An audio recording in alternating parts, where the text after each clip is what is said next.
Bismillahirrahmanirrahim. Assalamualaikum warahmatullahi wabarakatuh. Bagaimana kabarnya teman-teman semua? Semoga pada hari ini di kita hari ke berapa ini ya? Kelima BSBB. Semoga teman-teman tetap bahagia, tetap stay safe and stay healthy. Kemudian juga tetap kalau memang terpaksanya harus keluar rumah, tetap menjaga protokol kesehatan. Baik, kita hari ini akan membahas mengenai uji hubungan dua variabel, gitu ya. Jadi kita hari ini belajar mengenai analisis inferensial uji hubungan dua variabel. Nah, pada kesempatan ini Bu Astri akan menjelaskan di dua konsep, yaitu bagaimana sih uji hubungan dua variabel pada statistik parametrik dan bagaimana sih uji hubungan dua variabel pada statistik non parametrik. Nah, ini yang perlu teman-teman ketahui. Kemarin kan kita sudah saya sudah menjelaskan gitu ya di video yang sudah 3 minggu atau 4 minggu yang lalu gitu ya, itu mengenai uji asumsi. Nah, uji asumsi inilah yang digunakan sebagai prasyarat untuk menentukan analisis selanjutnya itu apakah menggunakan analisis parametrik ataupun non parametrik. Nah, oke, kita mulai yang pertama dulu ya, membahas gitu ya. Dan juga nanti Bu Astri akan menunjukkan tutorialnya bagaimana contoh olah datanya, yaitu mengenai analisis inferensial parametrik untuk uji hubungan dua variabel.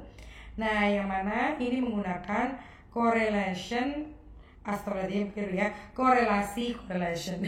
Ini kayaknya bukan bahasa so Inggris ya, tapi ini udah ngantuk ya. Ini rekamannya siang-siang jam 1 ya. Nah, ini kita menggunakan untuk analisis inferensial parametrik uji hubungan dua variabel, kita menggunakan korelasi person product moment. Nah, ini ya, korelasi person product moment. Nah, ini konsepnya.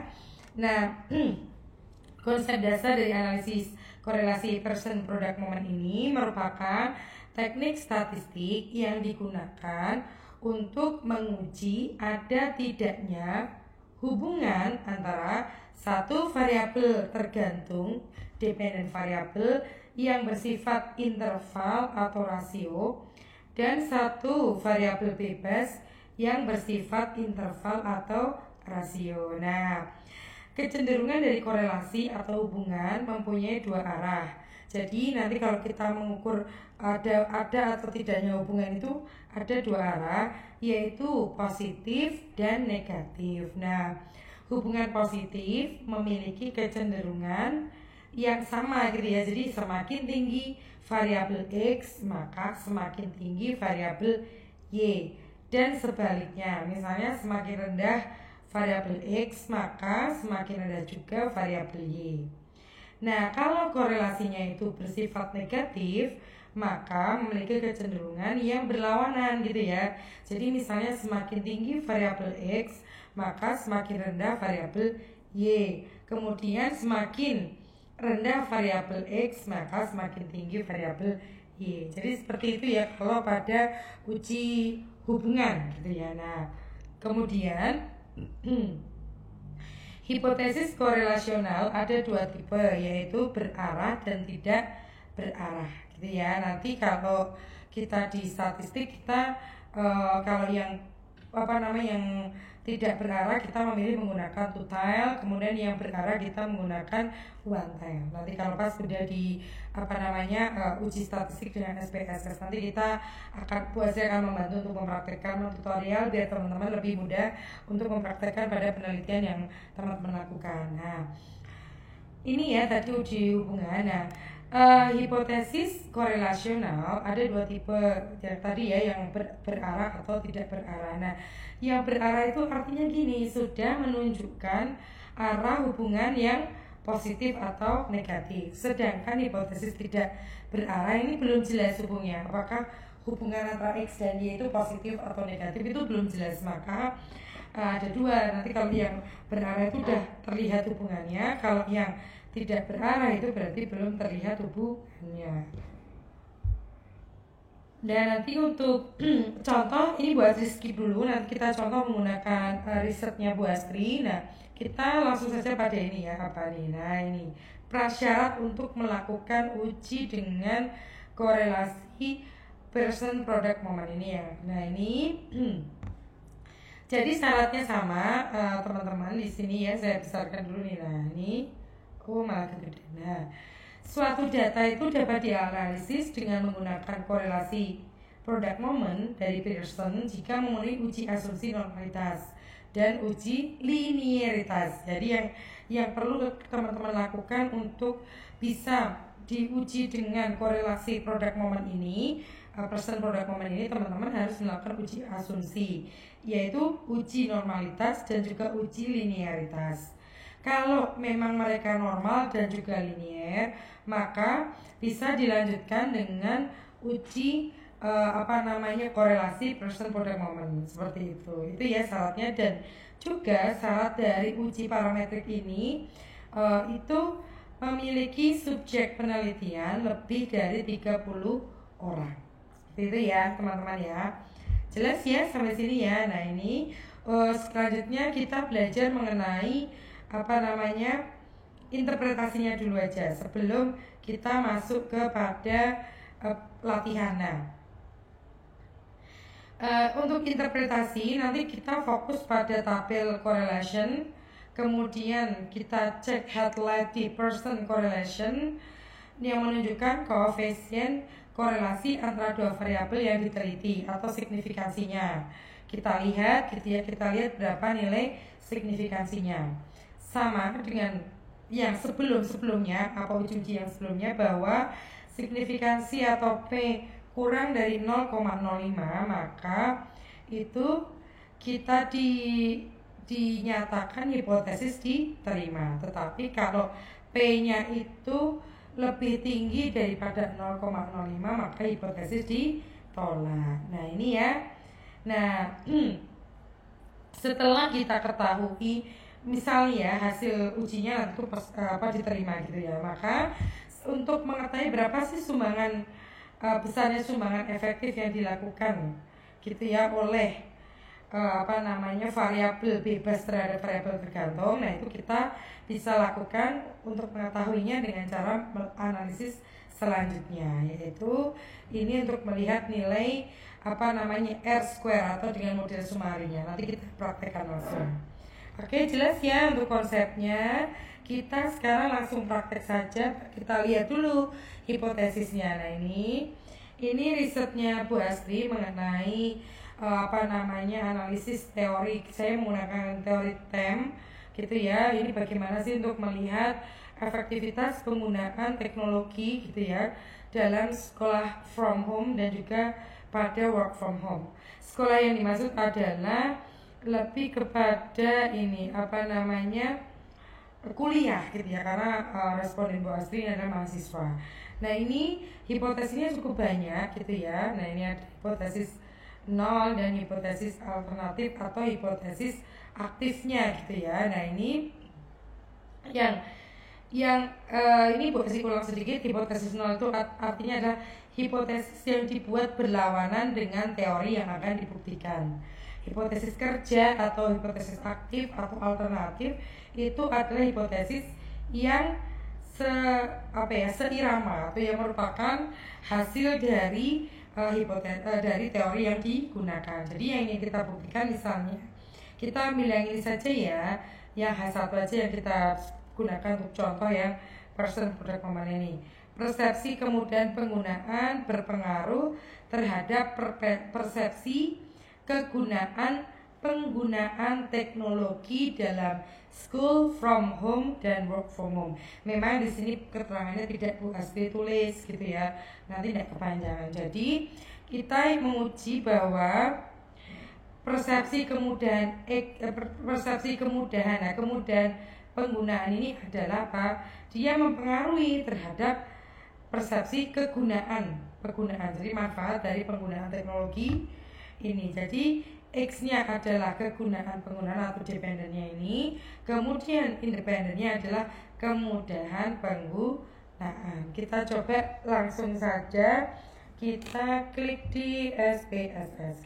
Kita coba buktikan ini. Nah, oh iya tadi bahas ini ya, lupa menghapus yang ini. Oke, kita kembali ke data. Nah, sama kita tadi yang kita gunakan adalah apa tadi? Kemudahan penggunaan ya, dan kegunaan penggunaan, kemudahan. Nah ini kemudahan penggunaan ini dan kegunaan penggunaan. Coba kita cek dulu nanti coba keliru ya guys. Nah ini oh ya, kemudahan untuk ini ya, apa namanya, variabel yang berpengaruh gitu ya, atau variabel bebasnya, kemudian variabel dependennya yaitu yang kegunaan. Oke, kita mulai lagi dari mulai analisis korelasi person. Caranya begini, klik analyze, klik analyze, kemudian klik correlate, dulu correlate. Nah kemudian klik bivariate. Nah ini silakan masukkan dua variabel yang tadi akan diuji. Nah tadi kemudahan penggunaan dan juga kegunaan teknologi. Kita pindah ke tabel apa ini ya, kolom dialog yang sebelah kanan. Nah ini kita pindah. Oke. Kemudian kita pilih apa namanya, to tell. Nah ini kan belum diketahui arahnya ya. Jadi kalau udah diketahui arahnya maka teman-teman pakainya adalah one tell. Kalau yang belum diketahui maka pakainya adalah to tell. Nah ini di sini di correlation coefficient, misalnya buat hilangkan dulu ya. Ini kita pilih person. Nah ini kemudian test of signification, karena ini belum diketahui arahnya positif atau negatif, teman-teman pilih to tell gitu ya. Nah ini kemudian setelah to tell kita klik OK. Nah seperti apa outputnya? Nah ini. Nah, oke. Kita lihat di sini gitu ya, ada kita fokus gitu ya kepada nilai signifikansi. Nah, ini signifikansi dari ini kemudahan penggunaan teknologi terhadap kegunaan teknologi. Signifikansinya yang ada total ini di bawah 0,0. Kita ini ya, apa namanya, kita tulis di sini. Dan yang sini juga di bawah 0,05. Artinya apa? Hipotesis diterima. Jadi ini Bu Astri ketik gimana ya di bawah sini ya. Ini saya hilangkan dulu. Oke, hipotesisnya ini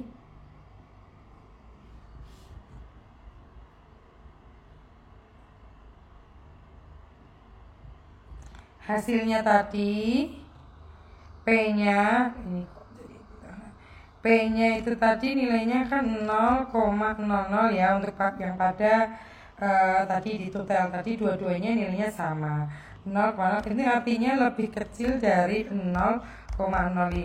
Jadi keputusannya hipotesis diterima.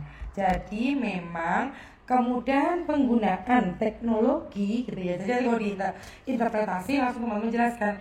Jadi memang kemudahan penggunaan berdasarkan penelitian tersebut, kemudahan penggunaan teknologi itu berpengaruh terhadap persepsi kegunaan dalam penggunaan teknologi dalam kegiatan school from home dan juga work from home. Oke?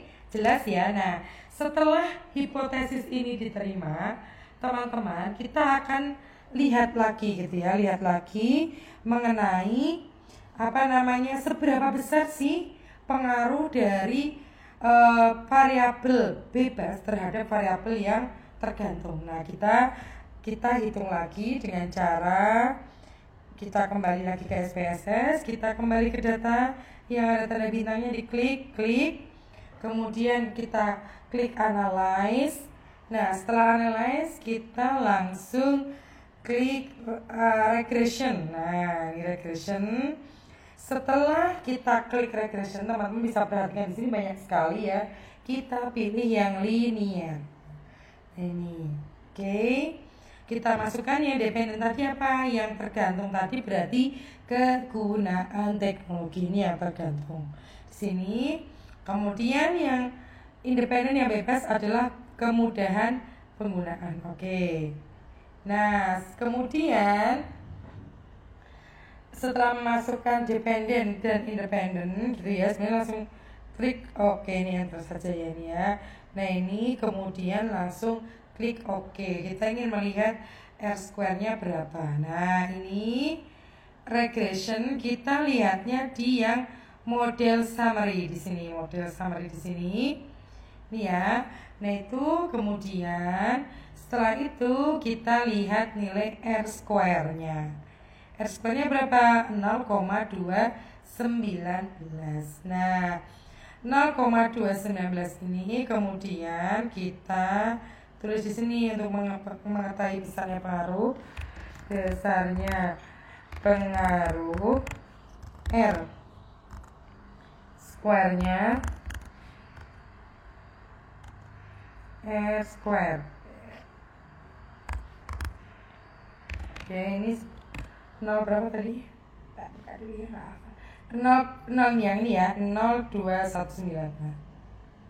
0,219. Nah, R-square-nya ini ya, besar pengaruh kan R-square-nya di kertas segini. Nah, besarnya pengaruh itu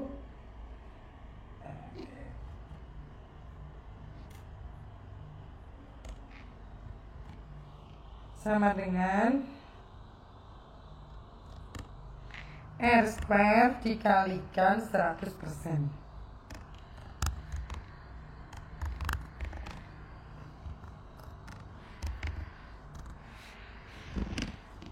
Nah ini berarti 0,219 kali 100% sama dengan berapa nih? 21,9 ya. Nah, di sini nanti teman-teman nilai ini berguna gitu ya ketika kita melakukan analisis jaringan. Nah, itu analisis jaringan apa nanti Bu Asri kapan-kapan akan upload mengenai path analyze atau analisis jaringan. Seperti itu ya untuk mengetahui apa namanya pengaruh dari masing-masing yang ini Bu Asri gambarkan di sini. Nah, ini nanti kita bisa mengetahui paling besar tuh mana sih yang berpengaruh. Nah itu nanti bisa dihitung dengan tadi R-square tadi. Oke, cukup jelas ya untuk yang apa namanya ini parametrik uji hubungan dua variabel pada parametrik, analisis parametrik dengan korelasi person product moment. Nah nanti yang video selanjutnya gitu ya Bu Asri akan upload mengenai ini korelasi person product moment yang akan upload mengenai ini juga apa uji hubungan dua variabel tetapi untuk yang non parametrik itu menggunakan korelasi Spearman-Rao. Oke, cukup sekian ya teman-teman semua. Semoga bermanfaat. Ini perlu dipraktekkan. Kalau cara menyimpannya sama ya, tadi ya tinggal save as aja. Kemudian kita langsung analisis korelasi product moment. Person product moment.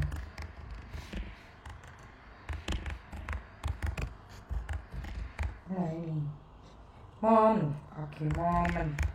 Nah seperti ini nanti Bu Asri akan ini ya mencoba setelah upload video ini nanti akan Bu Asri upload lagi mengenai yang bagaimana kalau pada statistik non parametrik uji hubungan dua variabel itu dengan apa dan bagaimana. Oke, terima kasih, stay safe and stay healthy. Semoga ini semua bermanfaat, kebaikan datangnya dari Allah dan keburukan dari saya. Assalamualaikum warahmatullahi wabarakatuh.